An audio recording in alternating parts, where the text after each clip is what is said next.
Yeah, original love by Poeta Dala.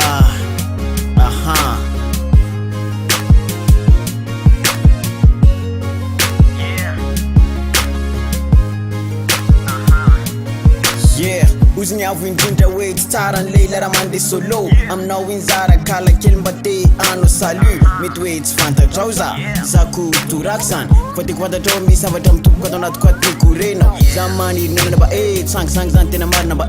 ho ataoko mpanjaka vavy ataoko vadika tiako raha enao fanirina ihany ino raha ny amiko aloha tsisy ino fa raha le fitobotoboko foko ataon'olo lavinao sa angino sana tsy mioby namana fitiavana ne za manana tsy vaovao be ohatran'eny misy fa ohatran'le anireniny zay hatrany amin'ny lycée enao tiko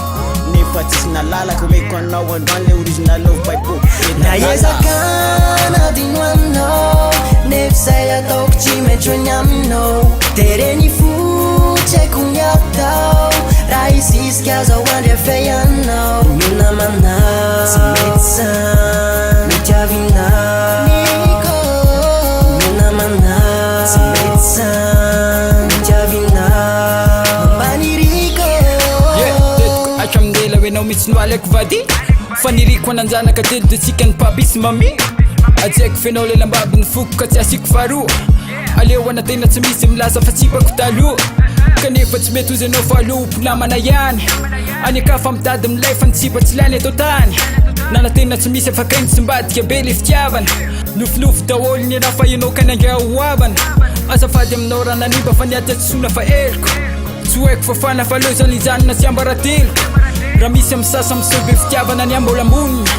ny amafalasa tsy vita fa loana ny foko mba ioniny naezaka